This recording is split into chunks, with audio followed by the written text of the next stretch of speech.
Thank you for joining us on the Church and Family Life podcast. I want to tell you about a book we just published. It's available.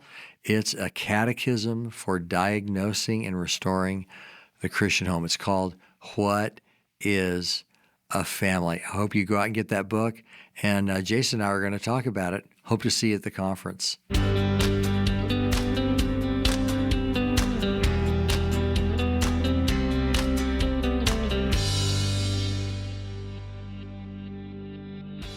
So, Jason, 2 or 3 years ago, one of the pastors in our network called me up and he said, I think you should write a catechism on the family. I said, what? I've never seen I've seen catechisms for the family, but not catechisms on the family that actually declare that doctrine. So I thought, I'd like to give that a shot. So I started working on it. 201 questions and answers later, you've produced it.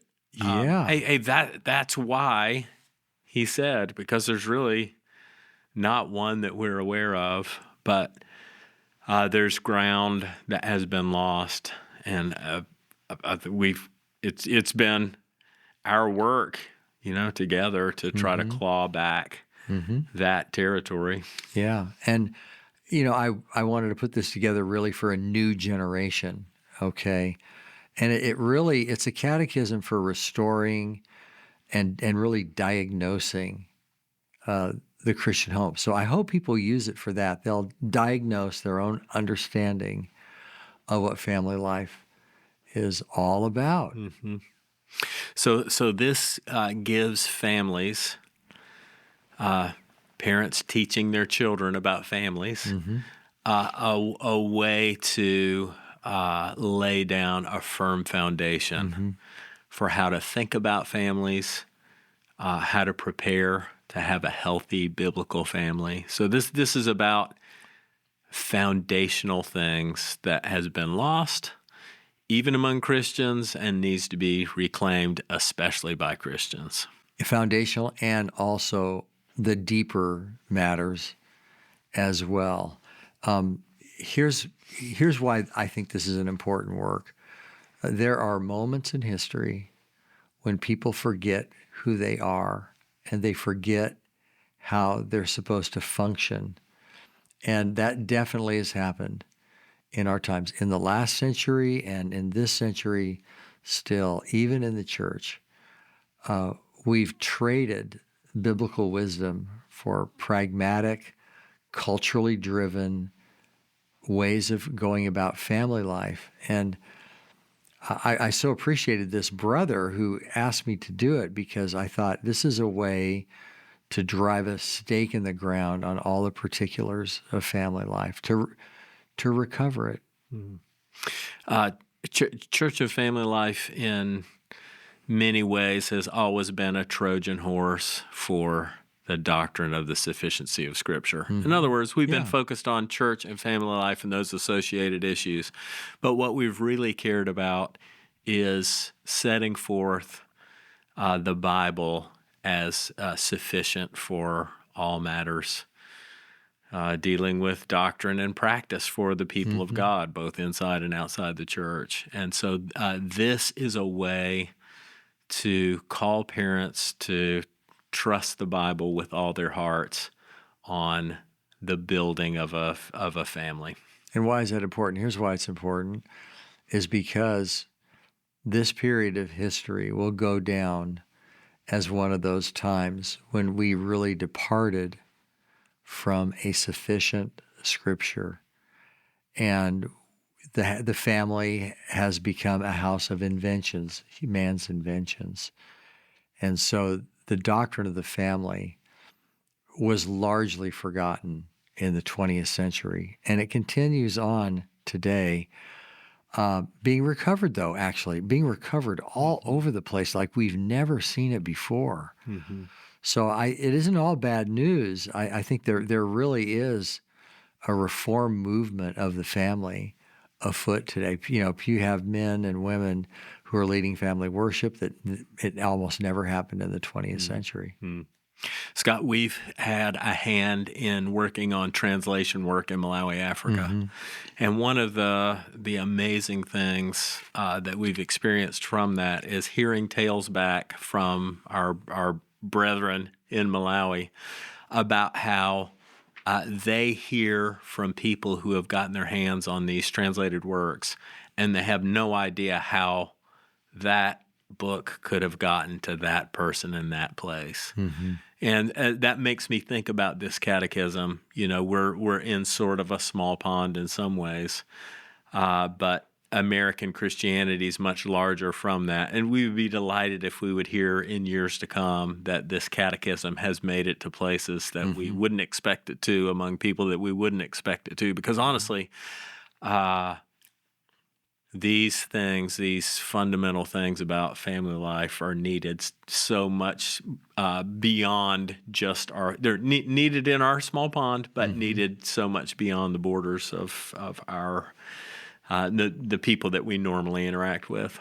I hope we'll hear stories and wonder how this could have possibly made it there. Yeah. Hey, everywhere in the world, the family is broken. Every culture has distorted a biblical picture of family life to some degree. And you mentioned Malawi. I mean, the distortions are legendary, actually, but they're legendary everywhere. All you have to do to reform a culture and its view of the family is just open up your Bible, and it'll correct that culture. And I'm concerned that a new generation is either taught again what they learned or they thought they learned, but taught maybe the things that their parents and their grandparents missed. You know, you raise children, you think you communicated everything that you believed, and the truth is you didn't. Right. We weren't as thorough and clear as we thought. So the next generation is always in play. The next generation always needs to be brought back to the fundamentals. And so I hope the catechism is used by even families that have experienced significant reform, that they would go back and say, okay, let's recheck this. And let's help our children recheck this to make sure that we're still on target. So Scott, there's this paper, there's this thing, this catechism. What are some ways it could be used? Well, I mean, I think my original vision for it really was for fathers and mothers to use it in their homes, pastors particularly to clarify the doctrine.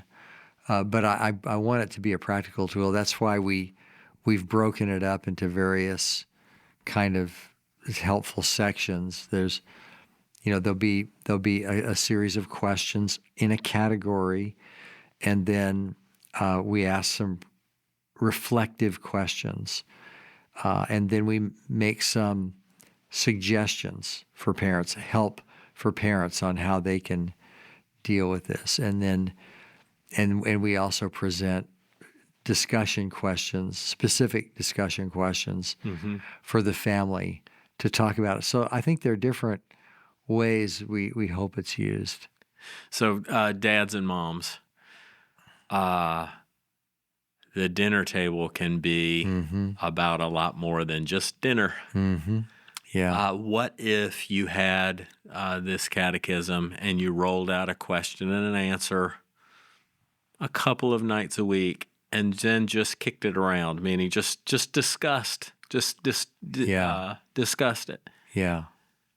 You asked the question, you gave the answer from the catechism, and then you talked about why these things are so, and how it should be applied in your own family, and how other people should be applying it. Yeah. And just use it as a discussion topic a night or two a week. Yeah. By the end of the year, you'd be done with it. Yeah. Yeah, that's right.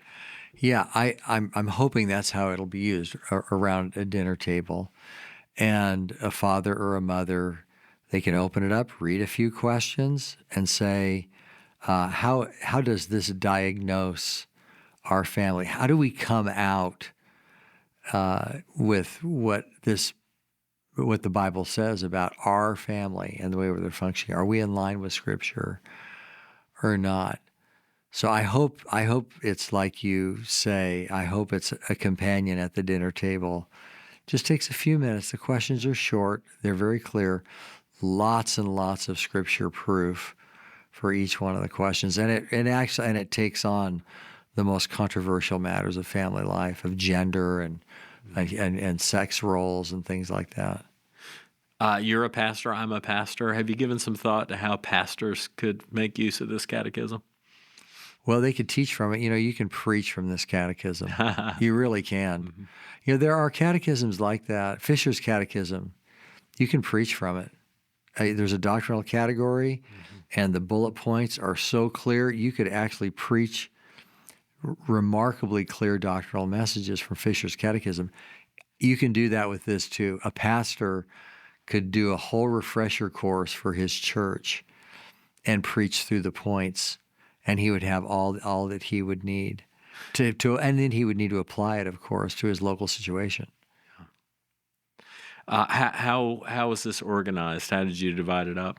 Well, it starts with men and women created in God's image, and the fact that they were created for different roles. There is a sameness, but there's a very, very distinct difference in the roles and even the makeup and the nature of men and women. And I think we need to understand that the culture of androgyny is so misleading. But God made men different. God made women different, and it's actually a very beautiful thing. Yeah, it's good. It's not something to be resisted or eliminated. It's actually something that we should be celebrating. Mm-hmm. One of the sections is just the fact that it was God that created the family. And what is the purpose of a family? Well, it's to be a builder and a caretaker of the earth. We aren't just born here to go get jobs and eat and live and die. We actually have been put on this earth to be caretakers, and you have the whole dominion mandate. You have husbands and wives working together. The head, the ruler, and the helper. All of that is communicated. The distinctives of biblical manhood and womanhood are really, really clearly stated. We actually have one question. We have a question: what is a woman? What is a man? We've seen over the last couple of years how many people can't answer those questions or will refuse to answer those questions. So you answer it. We talk about what the Bible says about preparing for and pursuing marriage. We talk about the duties of a husband, the duties of a wife. We talk about the blessing of children, the contours and commands and principles about fatherhood and about motherhood. We go into bringing up children because the Bible has a lot to say about bringing up children. So we hit on grandparenting and the family in the Lord's day. We talk about family worship, all kinds of things like that. Scott, it's hard to think of a category where the good is so good and the bad is so bad than the family. Yeah. A healthy, biblical, loving, grace-filled home is a little heaven. And an unhealthy, toxic, judgmental, harsh home is a little hell. Okay, so Yeah. a home is a little world, and God wants it to be a little heaven. So this is sort of a theology that helps you get from here to there. And it's really critical to understand that because families replicate families. Right. You grow up a certain way and you create patterns and you continue those patterns in your own marriages, the way you raise your kids, the way you function in the church. And what we want out of this, I guess, ultimately is kind of like what you said, that our family was a little creation of heaven. That God, He taught us how to have a family. in 201 questions, right? And I really want to urge families to rise to the task, repair the family. When you repair the family, you repair the church. When you repair the church, you repair a nation. The family is really the central functional output in the culture. And so it's important that we pay really, really close attention to it. And this is the need of the hour. And I pray that families will really take to heart the doctrine of the family and use this catechism to diagnose actually how they're doing. So what happens if a father and a mother just float on the current? They end up with a little hell. When you build your family on modern, conventional American wisdom, it's also awfully logical, built on all the wrong premises. So you get the premises wrong, and then you take the logic from wrong premises, and it leads to unhealthy toxicity. And we see it all around us. Well, the Bible actually will keep us out of that world. Yeah. And this is an attempt to teach what the Bible says about fathers, mothers, children, our obligations to one another in the home. Well, I'll one-up it. I'll one-up you on this one. How many families have we known who've turned around midstream and God really blessed them? A lot. A lot. Yeah, it's a big number. It's a really big number. Yeah. So let's see what might happen if a new generation stands on the firm foundation of an all-sufficient Word of God for the family. Thank you for joining us on the Church and Family Life podcast. This book is out now. You can get it online, or better yet, come to our national conference in May. You can get a real copy, and I might even be able to sign it for you if you come. Thanks for joining us. Church and Family Life is proclaiming the sufficiency of Scripture by helping build strong families and strong churches. If you found this resource helpful, we encourage you to check out churchandfamilylife.com.